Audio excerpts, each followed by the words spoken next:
Hello guys, அனைவருக்கும் வணக்கம். இன்று தினம் 3/8/2024 ஒரு சில முக்கியமான செய்திகளை பார்க்கலாம். ஸோ இந்த ஃபர்ஸ்ட் பேஜில் பார்த்திங்கன்னா நிறைய இந்த நீட் பற்றி, அதன் வயநாடு இன்சிடெண்ட் இந்த மாதிரி பற்றி தான் மென்ஷன் பண்ணியிருக்காங்க.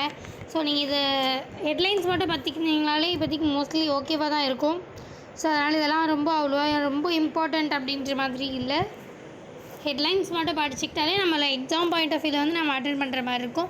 ஸோ நம்ம சென்னையில் பார்த்திங்கன்னா அவ்வளோவா நம்ம சென்னை, தமிழ்நாடு அந்த மாதிரி ரொம்ப கான்சென்ட்ரேட் பண்ணி அதில் டீட்டெயிலாக இறங்கணுன்ற அவசியம் இல்லை அப்படின்றது நம்ம இதுக்கு முன்னாடி நிறைய பார்த்துருக்கோம். ஸோ இங்கே பார்த்திங்கன்னா ஆக்சுவலி இது ரொம்ப இம்பார்ட்டண்ட்டான ஒரு விஷயம். வீக்கஸ்ட் ஃபர்ஸ்ட் அப்படின்னு கொடுத்துருக்காங்களே. ஸோ இதில் ஆக்சுவலி மெயினாக பார்த்திங்கன்னா இந்த ரீசெண்டான சுப்ரீம் கோர்ட் ஜட்ஜ்மெண்ட் பற்றி தான் மென்ஷன் பண்ணியிருக்காங்க. இந்த நிறைய இந்த எப்படி சொல்கிறது, கிரேட்டர் ரெப்ரசன்டேஷன் ஒரு சப்சென்டர் அப்படின்னு சப்காஸ்ட் அப்படி அதை பற்றி இங்கே இப்போ நடந்திருக்கு இல்லையா. ஸோ கோர்ட் ஜட்ஜ்மெண்ட் அதை பற்றி தான் மென்ஷன் பண்ணியிருக்காங்க. சுப்ரீம் கோர்ட்டில் மொத்தம் 6:1, அதாவது 7 பேரில் 6 பேர் பார்த்திங்கன்னா இதுக்கு ஆமாம் ஓகே அப்படின்ற மாதிரி கொடுத்துருக்காங்க. ஒருத்தர் இதை ரிஜெக்ட் பண்ணுற மாதிரி பேசியிருக்காங்க. ஸோ இது 3 விஷயங்களை இப்போ புதுசாக எடுத்துகிட்டு வந்திருக்காங்க. இப்போ பேசியிருக்காங்க. அதாவது ஃபர்ஸ்ட் ஒன் பார்த்திங்கன்னா சுப்ரீம் அதான் SC can not be treated as monolith அப்படின்னு கொடுத்துருக்காங்க. அதாவது இப்போ நிறையவே நிறைய லேயர்ஸ் ஃபார்ம் ஆகிடுச்சு. எஸ்சி அப்படின்னு நம்ம காமனாக பார்க்க முடியாது. ஸோ நம்ம அதுக்குள்ளேயே நிறைய வேரியேஷன் இப்போ நல்லா வளர்ந்துருக்கவங்க இருக்காங்க, மீடியமாக வளர்ந்துருக்கவங்க, அதாவது நார்மலான லைஃப் ஸ்டைலுக்கு வந்துட்டவங்க இருக்காங்க, இன்னுமே பேக்வேர்டாக தங்கியிருக்கவங்களும் நிறைய பேர் இருக்காங்க அப்படின்ற மாதிரி சுப்ரீம் கோர்ட் பேசியிருக்காங்க. ஸோ அவங்க எல்லாருமே ஒன்றா ட்ரீட் பண்ணுறது அப்படின்றது இப்போ இந்த டைமில் சரியில்லை அப்படின்ற மாதிரி மென்ஷன் பண்ணியிருக்காங்க. அண்ட் தென் இட் சப்போஸ் ஒரு X% ஏதோ ஒரு percentage of reservation SC category அப்படின்றவங்களுக்கு இருக்குது அப்படின்ற சென்ஸ் அதுலேயே சப்காஸ்ட்டாக பிரிங்க. ஸோ ஃபர்ஸ்ட் அந்த பேக்வேர்ட் கேஸ்ட்டாக இருக்கிறவங்களுக்கு இம்பார்ட்டன்ஸ் கொடுத்து அந்த மாதிரி அந்த ரிசர்வேஷன்லேயே சப்காஸ்ட்டாக 1, 2, 3, 4, 5 அந்த மாதிரி பிரிங்க அப்படின்ற மாதிரி மென்ஷன் பண்ணியிருக்காங்க. அண்ட் தென் செகண்ட் ஒன் பார்த்திங்கன்னா இந்த நிறைய கூட நம்ம அதாவது வெறும்னே இந்த இப்போ ரீசெண்டாக இருக்கிற அந்த ஸ்டேட்டஸ் மட்டும் பார்க்கக்கூடாது. கூட நம்ம ஹிஸ்டாரிக்கலாக அவங்களோட இதுக்கு முன்னாடி அவங்க எப்படி இருந்திருக்காங்க அப்படின்றதையும் நம்ம கன்சிடர் பண்ணணும் அப்படின்ற மாதிரி மென்ஷன் பண்ணியிருக்காங்க. அப்படின்னா அவங்க என்ன சொல்ல வராங்க அப்படின்னு பார்த்திங்கன்னா, ஸோ இப்போது நல்ல ஒரு லைஃப் ஸ்டைலில் வாழ்ந்துட்டுருக்க எஸ்சி கேட்டகரியில் வர்றவங்களுமே பார்த்திங்கன்னா இது ரிசர்வேஷன் வேணும் அப்படின்ற மாதிரி தான் இந்த செகண்ட் பாயிண்டில் மென்ஷன் பண்ணியிருக்காங்க. ஆனால் அந்த எஸ்சி கேட்டகரியில் ரொம்ப பேக்வேர்டாக இருக்கிறவங்களுக்கு ஃபர்ஸ்ட் ப்ரியாரிட்டி கொடுக்கணும் அப்படின்றது தான் பார்த்திங்கன்னா. ஸோ இந்த 2 பாயிண்ட்டும் நம்ம மார்ச் பண்ணும்போது நமக்கு கிடைக்கிற ஒரு கண்டென்ட்டு. ஸோ தேர்டாக என்ன பார்த்திங்கன்னா, இந்த 2த்தையும் நம்ம எப்படி ஒரு இம்ப்ளிமெண்ட் பண்ணுறது, அதாவது நடைமுறைக்கு எப்படி எடுத்துகிட்டு வர்றதுன்னு பார்த்திங்கன்னா, இந்த க்ரீமி லேயர் அப்படின்றது ஒன்று நம்ம கொடுங்க அப்படின்ற மாதிரி மென்ஷன் பண்ணியிருக்காங்க. இப்போ நிறையவே நம்ம இந்த ஓபிசி க்ரீமி லேயர், நான் க்ரீமி லேயர் அந்த மாதிரி நிறையவே இப்போ நம்ம பிரிக்கிறோம் இல்லையா. ஸோ பிசியில் அந்த மாதிரியெல்லாம். ஸோ அதே மாதிரி எஸ்சி கேட்டகிரிலையுமே எடுத்துகிட்டு வாங்க. ஸோ க்ரீமி லேயர், நான் க்ரீமி லேயர் அந்த மாதிரி எடுத்துகிட்டு வந்திங்கன்னா, ஸோ இந்த பர்டிகுலர் அதாவது அந்த பேக்வேர்டாக தங்கியிருக்கிறவங்கள கான்சென்ட்ரேட் பண்ணுறதுக்கு நல்லாவே யூஸ்ஃபுல்லாக இருக்கும். அண்ட் தென் ஆல் ஓவர், அதாவது இப்போது க்ரீமி லேயரில் இருக்கிறவங்க பார்த்திங்கன்னா சுத்தமாக பெனிஃபிட்டே இல்லாமல் இருக்க போகிறாங்களான்னா கிடையாது. ஏன்னா செகண்ட் பாயிண்ட்டு சொன்ன மாதிரி அவங்களோட ஹிஸ்டாரிக்கலாக அவங்க கொஞ்சம் பின்தங்கி இருந்தவங்க தான். பட் ஆனால் இப்போ அவங்க நல்லா இருக்காங்க. பட் ஆனால் என்னதான் இருந்தாலும் க்ரீமி லேயராக நான் க்ரீமி லேயராக அப்படின்னு வரும்போது ப்ரிஃபரன்ஸ் நான் க்ரீமி லேயருக்கு கொடுப்பாங்க அப்படின்ற மாதிரி இந்த தேர்ட் பாயிண்டில் கொடுத்துருக்காங்க. ஸோ அதை பற்றின தான் இந்த டிஸ்கஷனாக இருக்குது. ஸோ இது ஆக்சுவலி மெயினாக பார்த்திங்கன்னா 6 ஜட்ஜஸ் ஓகே சொல்லியிருக்காங்க. அதன் ஒரு ஜட்ஜ் ரிஜெக்ட் பண்ணியிருக்காங்க. ஸோ அது இன்னும் பொறுத்து இருந்து தான் நம்ம பார்க்கணும். ஸோ இதை பற்றி ஃபுல்லாக டீட்டெயிலாக. ஸோ நான் இந்த வயநாடு பற்றி தான் பார்த்திங்கன்னா நிறையவே இருக்குது, நம்ம எல்லாருக்குமே தெரிஞ்சிருக்கோம் அப்படின்னு நான் நினைக்கிறேன். ஸோ அதனால் நான் இதெல்லாம் ஸ்கிப் பண்ணிடுறேன். நம்ம டெய்லியுமே பார்த்துட்டு தான் இருக்கோம். ஸோ இதை பற்றி ஸோ தென் இது ஆக்சுவலி கிட்டத்தட்ட வயநாடு சம்மந்தப்பட்டது தான். பட் ஆனால் இது கொஞ்சம் எக்ஸாம் பாயிண்ட் ஆஃப் வியூவில் கொஞ்சம் அதிகமாகவே நம்ம ரிலேட் ஆகுது. அதனால் நான் இதை எடுக்கிறேன். So centre reissues draft notification on eco sensitive areas in centre Western Ghats அப்படின்னு கொடுத்துருக்காங்க இல்லையா.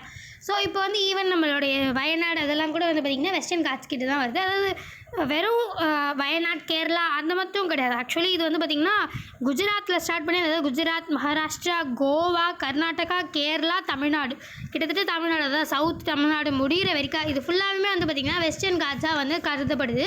ஸோ இதில் இந்த வெஸ்டர்ன் காட்ஸ் ஃபுல்லாகவே வந்து பார்த்திங்கன்னா ரொம்பவே ஈக்கோ சென்சிட்டிவான ஏரியாஸ்.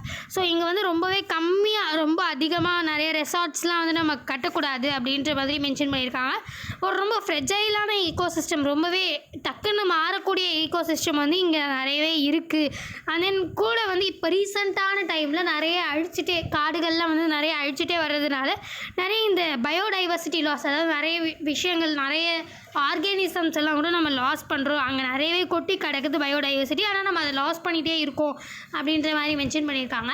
ஸோ ஆக்சுவலி இதுக்காக வந்து இதை பற்றி கொஞ்சம் ஹிஸ்டாரிக்கலாக நம்ம பார்த்தோம் அப்படின்னு வந்து பார்த்திங்கன்னா இதெல்லாம் கண்ட்ரோல் பண்ணுறதுக்காக, அதாவது இந்த ரொம்ப ஈக்கோ சென்சிட்டிவான ஏரியா, இந்த வெஸ்டர்ன் காட்ஸ் அப்படின்றது ரொம்ப ஈக்கோ சென்சிட்டிவான ஏரியா அப்படின்றத கண்டுபிடிச்சிச்சு.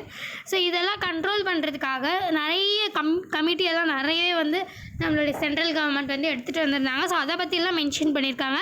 அதாவது ஃபர்ஸ்ட்டு வந்து பார்த்திங்கன்னா மாதவ் கட்கில் கம்யூனிட்டி அப்படின்ற மாதிரி எடுத்துகிட்டு வந்திருக்காங்க.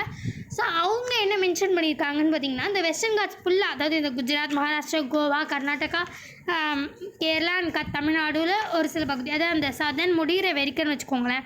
ஸோ இந்த இடத்துங்களெல்லாம் வந்து நம்ம ரொம்ப எக்கனாமிக்கலாக நம்ம வந்து பார்க்காம, ஸோ நம்மளுடைய ஹேபிட்டட்ஸ்க்காகவே நிறையவே வந்து இம்பார்ட்டன்ஸ் கொடுக்கணும், அங்கே இருக்கிற பயோடைவர்சிட்டிக்காக நம்ம இம்பார்ட்டன்ஸ் கொடுக்கணும், எக்கனாமிக்கல் ஏரியாவாக பார்க்காம. ஸோ நம்ம நிறையவே வந்து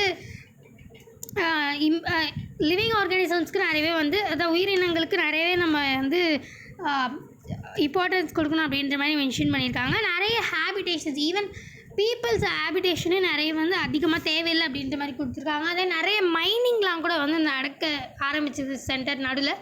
ஸோ அதெல்லாம் மைனிங்லாம் கூட நிறையவே நடக்கும் இப்போ கூட. ஸோ அதெல்லாமே வந்து கூட மைனிங் எக்கனாமிக்கலாக நம்ம வந்து அந்த கண்ட்ரியில் எதுவும் பார்க்கக்கூடாது, நிறைய ஜனங்கள் வசிக்கக்கூடாது. ஸோ இந்த மாதிரியான நிறைய கண்டிஷன்ஸ் வந்து இந்த மாதவ் கட்கில் கம்யூனிட்டி அப்படின்றவங்க போட்டிருந்தாங்க. கிட்டத்தட்ட இவங்க கணக்கெடுப்பு பிரகாரம் வந்து பார்த்திங்கன்னா கிட்டத்தட்ட 1,29,000 கிலோமீட்டர் ஸ்கொயர் அவ்வளோ ஏரியா வந்து பார்த்திங்கன்னா இந்த மாதிரி ஈக்கோ சென்சிட்டிவ் ஏரியாஸ்னால இந்த மூணுமே, அதாவது அதை எக்கனாமிக்கலாக பார்க்கக்கூடாது, அங்கே யாருமே தங்கக்கூடாது, அங்கே எந்த மைனிங் ப்ராசஸுமே நடக்கக்கூடாது அப்படின்ட்டு இவ்வளோ ஒரு லார்ஜான ஏரியாவை வந்து சொன்னாங்க. ஸோ அதனால் வந்து பார்த்திங்கன்னா இவ்வளோ இடத்த நாங்கள் எப்படி வந்து யாருமே தங்காமல் நாங்கள் வந்து வைக்க முடியும், எங்களுக்கு இருக்கிறதே ஆல்ரெடி நிறைய பாப்புலேஷன், ஸோ நாங்கள் எப்படி வந்து அப்படின்ற மாதிரி ரிஜெக்ட் பண்ணாங்க. ஸோ இந்த கமிட்டி அப்படி வந்து ஒரு ரொம்ப ஃபெயிலியர் தான் சந்திச்சுது. ஸோ அடுத்ததாக வந்து பார்த்திங்கன்னா கஸ்தூரி ரங்கன் கமிட்டி அப்படின்ற மாதிரி எடுத்துகிட்டு வந்தாங்க. இவங்க மெயினாக ரொம்ப ஓகே இவங்க வந்து ரொம்ப டீப்பாக நம்ம வந்து அனலைஸ் பண்ணோன்னா வந்து எடுத்துக்க மாட்டாங்க அப்படின்றதுனால மெயினாக இந்த வயநாடு, சுல்தான், பெத்தேரி அந்த மாதிரி ஒரு சில இடங்களில் வந்து நிறைய ரெசார்ட்ஸ்லாம் கட்டாதீங்க அந்த மாதிரி ரொம்ப லிமிட்டடாக தான் வந்து போட்டாங்க. பட் அப்போவுமே வந்து பார்த்திங்கன்னா அதெல்லாம் தாண்டி எல்லாமே நடந்துகிட்டே தான் இருந்தது. ஸோ அதனால தான் நம்ம இப்போ இவ்வளோ இஷ்யூஸ் வந்து ஃபேஸ் பண்ணிகிட்ருக்கோன்னா அதுக்கான காரணமும் கூட வந்து பார்த்திங்கன்னா இதுதான். ஸோ நிறையவே அவங்க வந்து சொல்லியுமே நம்மளால் அதை வந்து கரெக்டான ஒரு நடைமுறைக்கு எடுத்துகிட்டு வர முடியல அப்படின்றது தான் வந்து உண்மை. ஸோ இந்த மாதிரியான நிறையவே வந்து நடந்திருக்கு. ஸோ அதாவது இப்போ கூடிய சீக்கிரத்தில் வந்து பார்த்திங்கன்னா எப்படியாச்சும் ஒன்ஸ் அப்பான் ஒரு பாயிண்டில் நம்ம வந்து அந்த வெஸ்டர்ன் காட்ஸ் ஃபுல்லாகவே ஈக்கோ சென்சிட்டிவான ஏரியாஸுன்றதுனால அது ஒரு எக்கனாமிக்கலாக பார்க்காம, அங்கே ஜனங்கள் அதிகமாக வசிக்காமல், அங்கே எந்த ஒரு மைனிங்குமே பண்ணாமல் இருந்தால் மட்டுமே வந்து பார்த்திங்கன்னா அது வந்து நல்ல ஒரு நம்மளுடைய ஃப்யூச்சரில் வந்து நல்ல ஒரு ஏரியாவாக இருக்கும். அப்படி இல்லைன்னா நிறையவே டிசாஸ்டர்ஸ் வந்துகிட்டே இருக்கும் அப்படின்ற மாதிரி இன்னுமே மென்ஷன் பண்ணியிருக்காங்க. ஸோ மற்றபடி வந்து பார்த்திங்கன்னா இதெல்லாம் ஏதோ இம்பார்ட்டண்ட்டான விஷயமா இல்லை. ஸோ இந்த அக்ரிகல்ச்சர் செக்டார் ப்ராப்ளம் பற்றி எல்லாமே வந்து மினிஸ்டர் ப்ளேம் பண்ணியிருக்காங்க. ஸோ இதெல்லாம் நீங்கள் வந்து ஒரு வாட்டி பார்த்திங்கனாலே இப்போ ஓகேவாக தான் இருக்கும், ரொம்ப அனலைஸ் பண்ணுற அளவுக்கு எதுவும் இல்லை. ஸோ இது அடுத்து வந்து பார்த்திங்கன்னா India selects 2 crew members for Axiom 4 mission to ISS அப்படின்னு கொடுத்துருக்காங்கல்ல. ஸோ இது வந்து பார்த்திங்கன்னா international space research centre. So அது பார்த்த மாதிரி இதுக்கு முன்னாடியே நம்ம வந்து பார்த்துருக்கோம். அதாவது இந்தியா அண்ட் தென் USA இவங்க 2 பேரும் சேர்ந்து வந்து பார்த்திங்கன்னா அவங்களோட மிஷனில் ஸோ இன்டர்நேஷ்னல் ஸ்பேஸ் சென்டருக்கு வந்து போயிட்டு அங்கே ரிசர்ச் பண்ண போகிறாங்க அப்படின்ற மாதிரி நம்ம பார்த்துருந்தோம். ஸோ அதுக்கான ஒரு இதுதான். ஸோ நம்மளுடைய க்ரூ மெம்பர்ஸ்லேருந்து 2 பேர் போகிறாங்களாம். ஸோ அதுதான் வந்து இங்கே மென்ஷன் பண்ணியிருக்காங்க. ஆக்சியம் 4 மிஷனில் ISSக்கு வந்து போகிறாங்க. ஸோ இது வந்து ஒரு அந்த கங்கன்யான் மிஷன் நம்ம இது பண்ணுறோம் இல்லையா, ஸோ அதுக்கு முன்னாடி ஒரு ட்ரைனிங் கொடுத்த மாதிரி இருக்கும், ப்ராக்டிக்கலாக ட்ரைனிங்கே. ஸோ இன்டர்நேஷ்னல் ஸ்பேஸ் ஸ்டேஷனில் போயிட்டு அவங்க என்ன பண்ணணும் அப்படின்றத ஒரு ப்ரியாரிட்டியாக கற்றுட்டு வந்த மாதிரி இருக்கும். ஸோ ஆக்சுவலி மெயின் நம்மளோட ஃபோக்கஸ் வந்து பார்த்திங்கன்னா ஆக்சுவலி அந்த ககன்யான் மிஷன் தான். ஸோ பட் ஆனால் வந்து அதுக்கு ஒரு எப்படி சொல்கிறது, ட்ரைனிங் கொடுக்குற மாதிரி இந்த ஆக்சியோம் 4 மிஷனில் வந்து நம்மளுடைய 4 க்ரூ மெம்பர்ஸ்லேருந்து 2 பேர் செலக்ட் பண்ணி ஸோ ISS அதாவது இன்டர்நேஷ்னல் ஸ்பேஸ் ஸ்டேஷனுக்கு வந்து பார்த்திங்கன்னா அனுப்பி வைக்கிறாங்க. ஸோ அதை பற்றின ஒரு சின்ன அப்டேட் தான் இங்கே இருக்குது. ஸோ மற்றபடி அவ்வளோதான் இம்பார்ட்டண்ட்டான விஷயங்கள், ரொம்ப இம்பார்ட்டண்ட்டான விஷயம் இல்லை. ஸோ நீங்கள் அப்படியே பார்த்தீங்கனாலே புரிஞ்சிடும். ஸோ அந்த இது actually elevated broad based food inflation to force RBI to hold அப்படின்னு கொடுத்துருக்காங்க இல்லையா. ஸோ இது வந்து கொஞ்சம் எக்கனாமிக் சைடாக வந்து நம்ம போக வேண்டியது அவசியமாக இருக்குது. ஸோ இப்போ நிறையவே நம்ம வந்து சீசன் டு சீசன் மாறும்போது நிறைய இந்த ரெயின்ஃபால்னாலேயோ நிறைய டிரான்ஸ்போர்ட்டேஷன் இஷ்யூஸ்னாலேயோ நிறையவே வந்து பார்த்திங்கன்னா பேசிக்கான இந்த ஃபுட்டில் வந்து பார்த்திங்கன்னா நிறையவே வந்து அதிகமாக ப்ரைஸ் வந்து ஆகும். ஸோ இது காரணம் வந்து பார்த்திங்கன்னா மழையினால் நிறைய அதிகமாக வந்து லாஸும் ஆகும், கூட வந்து டிரான்ஸ்போர்ட்டேஷனுமே வந்து பார்த்திங்கன்னா ஒரு இடத்துலேருந்து இன்னொரு இடத்துக்கு போகிறதுக்கு நிறையவே வந்து இடையூறுகள் வந்து நம்ம ஃபேஸ் பண்ண வேண்டியது அவசியமாக இருக்கும். ஸோ அதனால இந்த சீசன் டு சீசன் மாறும்போதே வந்து கன்ஃபார்ம் வந்து இந்த ஃபுட்டில் இன்ஃப்ளேஷன் அப்படின்றது எப்போவுமே இருக்கிறது தான். ஸோ அதனால் RBI வந்து பார்த்திங்கன்னா அவங்களோட பாலிசி மேக்கிங்கில் அப்படியே வந்து ஹோல்ட் பண்ணி வச்சுருக்காங்க அப்படின்ற மாதிரி மென்ஷன் பண்ணியிருக்காங்க. ஸோ இதுக்கு பின்னாடி வந்து பார்த்திங்கன்னா ஒரு மிகப்பெரிய எக்கனாமிக் க்ரைசிஸே இருக்குது. அது முடிஞ்ச அளவுக்கு நான் ரொம்ப சிம்பிளாக சொல்ல விரும்புகிறேன். ஸோ அதாவது இப்போ பாலிசி வந்து அப்படியே ஸ்டாண்டிங்காக வச்சுருக்காங்க இல்லையா. ஸோ இதனால் ஏன் வந்து இதை ஸ்டாண்டிங்காக வச்சுருக்காங்க அப்படின்னு பார்த்திங்கன்னா, எப்போவுமே வந்து மணி அதிகமாக இன்ஃப்ளேஷன் ஆகிறது பொறுத்தோ இல்லை டீஃப்ளேஷன். இன்ஃப்ளேஷன்னா மணி அதிகமாகிறது நம்மளோட பேசிக் ப்ராடக்ட்ஸில், டீஃப்ளேஷன்னா அந்த மணி வந்து பார்த்திங்கன்னா கம்மியாகுது, ப்ரைஸ் ஆஃப் த ப்ராடக்ட்ஸ் வந்து கம்மியாகுது. ஸோ இது சப்போஸ் பாலிசி ரேட் வந்து பார்த்திங்கன்னா கம்மி பண்ணாங்கன்னு வச்சுக்கோங்களேன். ஸோ அங்கே பாலிசி வந்து அதாவது பேங்க் ரேட்ஸ் தான் வந்து பார்த்திங்கன்னா பாலிசி அப்படின்னு சொல்கிறோம். ஸோ அந்த பாலிசி ரேட் வந்து கம்மி பண்ணாங்கன்னா பாரோ பண்ணுறவங்களுடைய பாரோ நிறையவே ஆகும். அதாவது பேங்க்கில் வந்து இன்ட்ரெஸ்ட் ரேட் வந்து கம்மியாக தானே கொடுக்குறாங்க அப்படின்றதுனால நிறைய பேர் பாரோ பண்ண ஆரம்பிப்பாங்க. பாரோ பண்ண நிறைய பேர் ஆரம்பித்தாங்கன்னா ஸோ மணி சப்ளை அப்படின்றது நம்மளுடைய மார்க்கெட்டில் அதிகமாக இருக்கும். மணி சப்ளை அதிகமாக இருந்துச்சுன்னா நிறைய விஷயத்துக்கான டிமாண்டு வந்து அதிகமாக இருக்கும். ஸோ இதனால் மெயினாக இந்த ஃபுட் ப்ராடக்ட்ஸ்லாம் வந்து பார்த்திங்கன்னா இன்ஃப்ளேஷன் அப்படின்றது அதிகமாகவே இருக்கும். ஸோ இந்த இன்ஃப்ளேஷனை கண்ட்ரோல் பண்ணுறதுக்காக தான் நம்ம RBI வந்து பார்த்திங்கன்னா பாலிசி இன்ட்ரெஸ்ட் ரேட் வந்து கம்மி பண்ணி கம்மி பண்ணுவாங்க, அதிகமாக்குவாங்க. அது மார்க்கெட் ரேட் அதாவது மார்க்கெட் சப்ளை பொறுத்து அவங்க வந்து மாற்றிக்கிட்டே இருப்பாங்க. ரொம்ப மார்க்கெட் சப்ளை வந்து அதிகமாகிற மாதிரி அவங்களுக்கு தெரிஞ்சதுன்னா ஸோ அந்த பாலிசி வந்து பார்த்திங்கன்னா அதிகமாக்குவாங்க. ஸோ ஒரு இன்ட்ரெஸ்ட் ரேட் வந்து அதிகமாக்குவாங்க. இட்ஸ் சப்போஸ் மார்க்கெட் சப்ளையில் ரொம்ப கம்மியாக இருக்குது அப்படின்னு அவங்க ஃபீல் பண்ணாங்கன்னா அந்த பாலிசி ரேட்ஸ்லாம் கம்மி பண்ணி கொஞ்சம் மார்க்கெட் சப்ளையை அதிகப்படுத்துவாங்க. அதாவது பப்ளிக்கில் வந்து அந்த மணியோடைய ஃப்ளோ வந்து ரொம்ப அதிகப்படுத்துவாங்க கொஞ்சம் பாலிசியை கம்மி பண்ணி.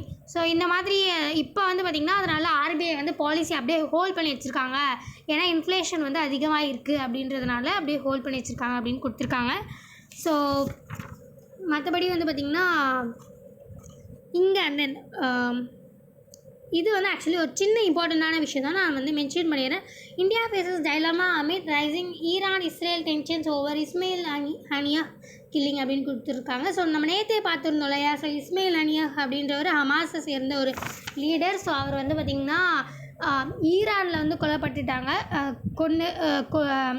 இறந்துட்டார் அவர். ஸோ கொல்லப்பட்டிருக்காங்க. ஸோ இதுக்கான நிறைய கண்ட்ரிஸ் அவங்களோட விஷஸ் அவங்களுடைய வேர்ட்ஸ்லாம் வந்து சொல்ல ஆரம்பித்தாங்க. ஸோ நிறைய யூஎஸ்ஏலேருந்து இஸ்ரேல், USA இந்த மாதிரி பல விஷயங்கள் நிறைய கண்ட்ரிஸ் வந்து அவங்க என்னென்ன சொல்லணுமோ எல்லாமே சொல்லிட்டாங்க. ஸோ பட் ஆனால் இப்போ இந்தியாவிலேருந்து நம்ம பார்க்கணும் இல்லையா. ஸோ இந்தியாவிலேருந்து நம்ம பார்க்கும்போது இந்தியா வந்து இப்போ ரொம்பவே டைலமாவில் இருக்குது அப்படின்ற மாதிரி தான் வந்து மென்ஷன் பண்ணியிருக்காங்க இந்த ஆர்டிக்கலில் பொறுத்த வரைக்கும். ஸோ ஏன் வந்து பார்த்திங்கன்னா நம்ம இதெல்லாமே தாண்டி ஓகே இது உலகத்திலே ரொம்ப அதிகமாக வந்து குழப்பம் வந்து ஏற்படுது அப்படின்னு நம்ம வச்சுக்கலாம். ஏன்னா இவர் இறந்து போயிட்டதுனால. ஸோ நிறைய வந்து USA, யூரோப்பு இவங்க எல்லாமே வந்து பார்த்திங்கன்னா அந்த வெஸ்டர்ன் மிடில் ஈஸ்ட்டில் வந்து பார்த்திங்கன்னா நிறைய வந்து அவங்களோட ஃபோர்ஸ்லாம் வந்து கேதர் பண்ணிகிட்ருக்காங்க. ஸோ இதுக்கப்புறம் வந்து மேபி ஏதாச்சும் நடந்தாலும் நடக்கலாம். ஸோ இந்த டைமில் நம்மளுடைய இந்தியாவோடைய பங்குலேருந்து நம்ம பார்க்கணும் இல்லையா? ஸோ நம்ம இந்தியாவுக்கும் ஈரானுக்கும் கூட பார்த்திங்கன்னா நல்ல ஒரு ரிலேஷன்ஷிப் இருக்குது. இந்தியாவுக்கும் இஸ்ரேலுக்கும் கூட பார்த்திங்கன்னா நல்ல ஒரு ரிலேஷன்ஷிப் இருக்குது. ஸோ இந்த மாதிரி இருக்கும்போது ஈரானுக்கும் இஸ்ரேலுக்கும் சண்டை மூடும்போது நம்ம இந்தியாவோடைய ஸ்டேட்டஸ் என்ன அப்படின்றது மிகப்பெரிய கொஷின் மார்க்கில் இருக்குது. இப்போ ரீசெண்டாக ஈரானில் ஒரு புதுசாக எலெக்ட் ஆகிட்டு ஒரு கூட நம்ம நல்லாவே ஒரு ஃப்ரெண்ட்ஷிப்பாக நம்ம நிறைய வச்சுக்கிட்டு நிறைய இந்த சபஹார் போர்ட் அப்படிலாம் நம்ம நிறையவே எடுத்துகிட்டு வந்துட்டுருக்கோம். அதாவது இன்டர்நேஷ்னல் லெவலில் டிரான்ஸ்போர்ட்டேஷன் காரிடார் மாதிரி. அது நம்ம இங்கேருந்து மிடில் ஈஸ்ட் அந்த ஏஷியா பக்கம்லாம் போகிறதுக்கு ரோட் டிரான்ஸ்போர்ட் மூலயமாவே அதான் சபஹார் போர்ட் அப்படின்றது. ஸோ இந்த வழியாக அதாவது ஈரான் வழியாக நம்ம போகிறதுக்காக நிறையவே நம்ம பேசி நிறையா அதெல்லாம் பில்ட் பண்ணிகிட்ருக்கோம். ஸோ அது என்ன ஆகும்னு தெரியல. ஸோ இந்த ஒரு டெத்துனால. ஸோ அண்ட் தென் இந்தியாவுக்கும் இஸ்ரேல் கூட பார்த்திங்கன்னா நல்ல ஒரு ரிலேஷன்ஷிப் இருக்குது. ஸோ டெக்னாலஜிக்கலாக சைடாக இருக்கட்டும் சரி, இல்லை நிறைய ஸ்மார்ட் அப்ளையன்சஸ், ஸோ இந்த மாதிரி நிறைய விஷயங்கள் நம்ம இஸ்ரேலில் டிபெண்ட் பண்ணியிருக்கோம். நல்லாவே நம்ம ஒரு ஃப்ரெண்ட்லியான நேஷனாக இருக்கும். ஸோ இந்த மாதிரி இஸ்ரேலுக்கும் ஈரானுக்கும் சண்டை வரும்போது நம்ம இந்தியா பார்த்திங்கன்னா டைலமாவில் இருக்குது அப்படின்ற மாதிரி தான் இந்த நியூஸில் சொல்லியிருக்காங்க. ஸோ மற்றபடி வேறு எதுவும் இம்பார்ட்டண்ட்டாக இல்லை. ஸ்போர்ட்ஸில் கூட பார்த்திங்கன்னா ரொம்ப இம்பார்ட்டண்ட்டாக வேறு எதுவும் இல்லை. ஸோ நீங்கள் வேணும்னா இந்த ஹெட்லைன்ஸ் மட்டும் படிச்சுக்கோங்க. So finally we reach the end. மீண்டும் நாளை இந்த மாதிரி முக்கியமான செய்திகளோடு சந்திக்கலாம். இந்த வீடியோ உங்களுக்கு பிடிச்சிருந்தால் லைக் பண்ணுங்கள், மற்றவங்களுக்கு யூஸ்ஃபுல்லாக இருக்க நினச்சிங்கன்னா ஷேர் பண்ணுங்கள், சப்ஸ்கிரைப் பண்ணுங்கள், பக்கத்தில் இருக்க பெல் ஐக்கானை கிளிக் பண்ணுங்கள். நன்றி, வணக்கம். மீண்டும் நாளை சந்திப்போம்.